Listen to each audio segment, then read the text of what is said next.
Baik, Bismillahirrahmanirrahim. Pak Wawan membeli ikan di dalam kereta.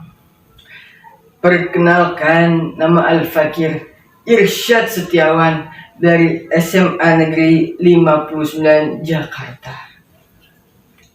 Ibu Kukum kesandung batu lalu terjatuh. Assalamualaikum warahmatullahi wabarakatuh. Waalaikumsalam warahmatullahi wabarakatuh. Alhamdulilladzi ja'ala al-qalama wal kitabah lil qiraah lil ma'rifah wal ma'rifah lil ibadah wal ibadah lillahi ta'ala. Wassalatu wassalamu ala sayyidil Mustafa Rasulullah sallallahu alaihi wasallam wa ala alihi wa sahbihi al-sidiki wal wafah.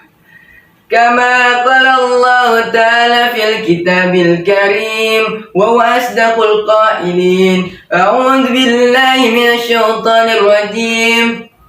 Inna salata tanha 'anil fahsya'i wal munkar. Sesungguhnya salat akan mencegah dari perbuatan yang keji dan mungkar. Shadaqallahul qawiyul azim.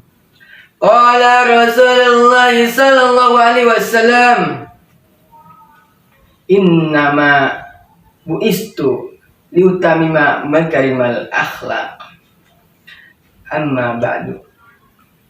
Pertama-tama dan yang paling utama, tak lupa kita panjatkan puji syukur atas kehadirat Allah Subhanahu wa Ta'ala yang telah melimpahkan kepada kita semua berbagai nikmat, beribu-ribu nikmat, dan diantaranya ialah nikmat iman, Islam, sehat wal afiat.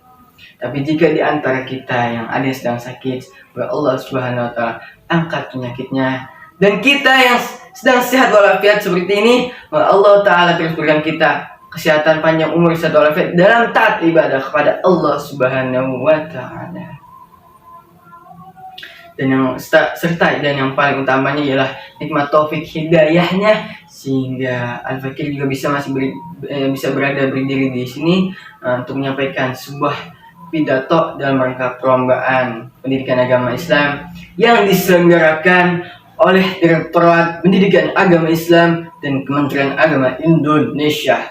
Salawat serta salam tak lupa kita sama-sama haturkan bersama-sama pada suri tauladan kita, pada Nabi yang sangat mulia, Nabi yang amat penyantun dan amat penyayang, sang kekasih Allah yang dimana surga diciptakan karenanya. Tak lain tak bukan siapa lagi kalau bukan suri tauladan kita. Jadi contoh untuk kehidupan kita dari bangun tidur hingga tidur kembali. Siapa lagi tak lain tak bukan kalau bukan Nabi Yuna ya Maulana Muhammad sallallahu alaihi wasallam. Dari banyak para nabi, beribu-ribu nabi, terus dan rasul terus dipilih jadi ulul azmi dan satu pilihan terbaik ya, Nabi Yuna Maulana Muhammad sallallahu alaihi wasallam. Semoga kita semuanya, para pemirsa dimanapun berada yang menonton video ini, kita semua bisa mendapatkan, kita semua bisa dikenal oleh Nabi Maulana Muhammad sallallahu alaihi wasallam, dan kelak di yaumil qiyamah kita bisa mendapatkan syafaatnya. Amin amin ya rabbal alamin. Maka dari itu, kadar pengenalan yang sebelumnya perlu kita ketahui, kadar pengenalan Nabi Muhammad sallallahu alaihi wasallam kepada kita umatnya, seberapa kenal Nabi dengan kita umatnya, ialah tergantung seberapa banyak kita bersalawat kepadanya. Maka dari itu, ya sama-sama kita bersalawat terlebih dahulu. Sallallahu ala Muhammad sallallahu alaihi wasallam. Semuanya ikutin. Sallallahu ala Muhammad sallallahu alaihi wasallam. Sekali lagi. Sallallahu ala Muhammad Sallallahu alaihi wasallam. Sallallahu ala Muhammad. Sallallahu alaihi wasallam. Sallu ala Muhammad. Allahumma salli alaihi wa ala alihi. Yang terhormat para dewan juri yang dirahmati Allah Subhanahu wa taala, semoga tinta penilaiannya sebagai bukti saksi yang di hadapan Allah Subhanahu wa taala, bukti kebaikannya, keadilannya yang kelak akan mendapatkan pahala lipat ganda dari Allah Subhanahu wa taala. Amin amin ya rabbal alamin. Dan juga para pemirsa dimanapun berada, ya, semoga kita semua dalam lindungan Allah Subhanahu wa taala. Amin amin ya rabbal alamin. Surat Al-A'raf ayat 24, yang dimana artinya ini, ingatlah, hanya dengan mengingat Allah hati kita menjadi tenang. Dan cara paling utama untuk mengingat Allah adalah dengan sholat. Ya, remaja yang dekat dengan sholat, insya Allah akan terhindar dari keburukan. Ya, pastinya ia akan tahu bahwa batasan, ia akan tahu sopan santun, ia akan tahu cara menghormati orang lain, menghargai orang lain. Rasulullah SAW juga bersabda, bayangkan jika di depan rumahmu terdapat sungai, nah terus kau mandi di sungai itu selama 5 kali sehari, apakah akan kotor? Ada kotoran di dalam tubuhmu? Pastinya secara logika ketika kita mandi mulu setiap hari 5 kali, itu pasti akan bersih. Nah, sama saja. Nah, para sahabat pun menjawab, tidak ada Rasulullah. Nah, lalu Rasulullah SAW bersabda, begitulah sholat 5 waktu. Allah menghapus berbagai dosa-dosa di antara waktu-waktunya itu. Hadis riwayat Bukhari dan Muslim. Subhanallah. Lihatlah betapa indahnya perumpamaan Nabi kita. Nah, setiap ketika kali kita sholat, maka dosa-dosa kecil kita selalu dibersihkan. Nah, untuk itu para hadirin dimanapun berada, hati kita pastinya ketika kita sholat seperti kita dicuci hatinya, jiwa kita disegarkan. Bagaimana mungkin hati yang bersih ini akan mudah berburuk sangka kepada orang lain. Nah, kalau kita ingin menjadi remaja yang hebat, maka mulailah dengan sholat yang hebat. Remaja hebat bukan hanya yang viral di media sosial, tapi yang viral di langit, namanya disebut oleh malaikat-malaikat. Wah, ini nih hamba-Mu ya Allah yang sering berbuat kebaikan dan sebagainya.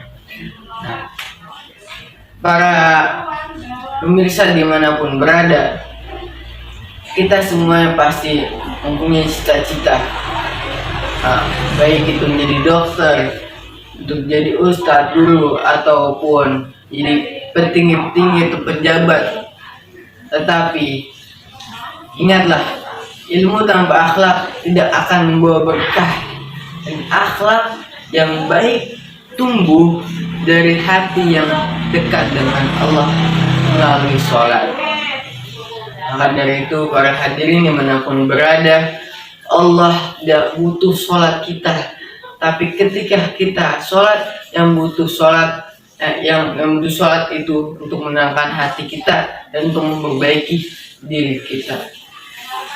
Hadirin dimanapun berada, kalau kita jaga sholat kita, maka sholat akan menjaga kita. Ketika kita udah jaga sama sholat, dan akhlak pun insya Allah ikut terjaga. Rasulullah Shallallahu Alaihi Wasallam juga bersabda, amalan yang pertama yang akan nantinya dihisab di akhirat ialah sholat. Nah, jamaah para hadirin dimanapun berada, maka janganlah remehkan sholat, karena sholat yang menentukan arah hidup kita akan menuju surga atau malah sebaiknya naudzubillah menuju neraka jahanam. Maka dari itu, bukannya itu dengan sholat pastinya akal kita pun akan ikut terjaga untuk selalu menjaga dari hal untuk selalu bisa terjaga ikut terjaga dengan sholat. Jangan kita senantiasa sholat, insya Allah akhlak kita ikut menjadi mulia, ikut pastinya akan selalu membawa kita menuju kebaikan-kebaikan. Semoga Allah Subhanahu wa Ta'ala senantiasa jadikan kita semua remaja yang selalu menjaga sholat, dan remaja yang berakhlak mulia. Dan Allah Subhanahu wa Ta'ala semoga bimbing kita untuk menjadikan generasi yang cerdas, berakhlakul karimah, dan dicintai oleh Allah Subhanahu wa Ta'ala, dan dicintai oleh Nabi Maulana Muhammad sallallahu alaihi wasallam. Amin amin amin amin ya rabbal alamin. Baik, mungkin itu saja yang dapat saya sampaikan, dapat Al-Fakir sampaikan. Kurang lebihnya mohon maaf, yang mana ada kesalahan kata ucapan perbuatan. Dan Al-Fakir berterima kasih untuk pada para panitia, para dewan juri, semua yang berkaitan dengan terselenggaranya acara ini. Ya Allah Ta'ala kasihkan balasan pahala yang berlipat-lipat ganda dan keberkahan untuk kita semuanya. Dan saya Al-Fakir ucapkan terima kasih jazakumullah khairan katsiran, dan mohon maaf bila mana selama Al-Fakir berbicara terdapat kesalahan kata, khilaf perbuatan. Mohon maaf karena kesalahan memang hanya datangnya dari manusia dan hanya kebenaran yang datangnya dari Allah Subhanahu wa Ta'ala. Yang baik dapat diambil, yang buruknya silahkan dibuang. Semoga dapat bermanfaat. Wabillahi taufiq wal hidayah, wa ridho wa inayah. Assalamualaikum warahmatullahi wabarakatuh. Waalaikumsalam warahmatullahi wabarakatuh. Nah, baik, remaja adalah masa yang indah, penuh semangat dan rasa penasaran yang sangat tinggi. Namun waktu berjalan secara cepat tak terasa, hari demi hari, bulan demi bulan, tahun demi tahun, hingga sampailah saat kita masa zaman sekarang seperti ini, di mana kejahatan di mana-mana, zaman sudah semakin canggih. Namun bagaimana kita harus beradaptasi dengan zaman yang seperti ini. Maka dari itu pastinya banyak godaan di mana-mana yang akan bisa merusak akhlak kita, seperti mulai dari pergaulan yang sudah mulai bebas, terus kita bisa mulai kecanduan dari media sosial, gadget, laptop dan yang lainnya, hingga kita itu lupa waktu untuk melaksanakan sholat. Nah, kita jadi sering mendengar kata akhlak, ya kan, kita juga sudah sering sekali mendengar kata akhlak. Nah, tetapi apa sih sebenarnya akhlak itu? Nah, akhlak berarti berperilaku atau budi pekerti yang muncul dari dalam hati.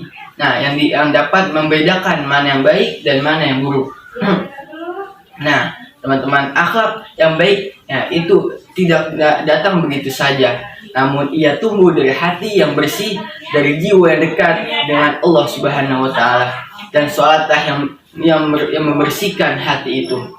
Nah, disinilah sholat punya peran besar. Sholat bukan cuma hanya sebagai kewajiban, apalagi cuma seremonial, atau cuma hanya sekedar menyembah Allah, emang menyembah Allah, tapi bukan hanya sekedar kewajiban, melainkan harus kita rasakan dalam hati bahwasanya ketika kita sholat kita yakin kita menyembah Allah. Ketika kita sedang menyembah Allah, kita harus yakin kita punya Allah, maka kita harus khusyuk, dan dengan sholat ini kita pasti akan mencegah kita dari perbuatan yang buruk. Nah, dalam Quran surat Al-Ankabut ayat 45, seperti yang tadi saya sudah bunyikan, inna sholata tanha 'anil fahsya'i wal munkar. Sebenarnya sholat itu akan mencegah kita dari perbuatan keji dan munkar. Artinya kalau kita rajin sholat itu bisa menjaga kita dari perbuatan yang negatif. Nah, seperti malas belajar, itu merupakan goda-goda setan, terus berkata kasar, berbohong, dan hal yang lain-lainnya yang bisa dilarang agama. Nah, bayangkan kalau setiap hari kita berdiri menghadap Allah 5 kali, maka hati kita pasti akan selalu merasa bahwasanya Allah selalu melihat kita selalu dipantau oleh Allah. Maka ketika kita ingin berbuat kejahatan, pasti kita akan berpikir ulang. Pasti kita akan berpikir 2 kali. Nah, teman-teman semua, sebelum kita berbuat kesalahan, teman-teman semua, pastinya ketika kita mau ingin berbuat kesalahan, karena kita sudah mengingat bahwasanya kita selalu dibantai oleh Allah, maka dari itu nanti kita akan berpikir secara berulang terlebih dahulu sebelum kita melakukan kejahatan itu. Nah, seperti Rasulullah SAW juga bersabda, salat adalah tiang agama, barang siapa menegakkannya, maka ia menegakkan agamanya, dan barang siapa ia meninggalkannya, maka ia meruntuhkan agamanya. Runtuh. Hadis riwayat Bukhari. Nah, remaja yang menjaga sholatnya, insya Allah akan kuat imannya. Nah, baik juga meliputi akhlaknya akan terbawa jadi lebih kuat, dan dia berani untuk menolak hal-hal yang salah, berani untuk menolak ajakan teman yang berbuat yang buruk, dan pastinya dia dengan sholat dia akan lebih disiplin akan waktunya. Seperti sholat waktu itu mengajarkan kita untuk selalu disiplin pada waktu, dan tanggung jawab dan kejujuran dan yang lainnya, penuh sabar dan penuh khusyuk dan lain-lainnya. Nah, banyak remaja sekarang ini yang sudah mulai sibuk dengan dunia mayanya, tetapi lupa dengan dunia nyata, dan juga lupa dengan akan sholat, lupa mengaji, lupa berdoa, lupa dengan hal-hal untuk kepentingan akhiratnya. Nah, sholat itu seperti charger bagi kita. Perumpamannya itu seperti charger. Nah, dimana ketika kita sholat, ketika kita sholat nih, itu kita seperti nge-charger. Yang tadi iman kita lemah. Kalau misalnya iman kita lemah kan kita jadi gampang untuk berbuat yang kejahatan. Tapi kalau kita sholat, kita jadi lebih semangat, jadi lebih kuat dalam menghadapi gangguan bisik-bisikan setan atau ajaran teman yang kagak baik-baik. Nah, seperti yang Allah firmankan dalam surat Al-A'raf ayat 28, ingatlah, hanya dengan mengingat Allah hati menjadi tenang, dan cara paling utama untuk mengingat Allah adalah dengan sholat. Nah, remaja yang dekat dengan sholat insya Allah akan terhindar dari keburukan dan hal-hal negatif lainnya. Nah, dan sholat akan pastinya membuat hati kita menjadi lebih tenang,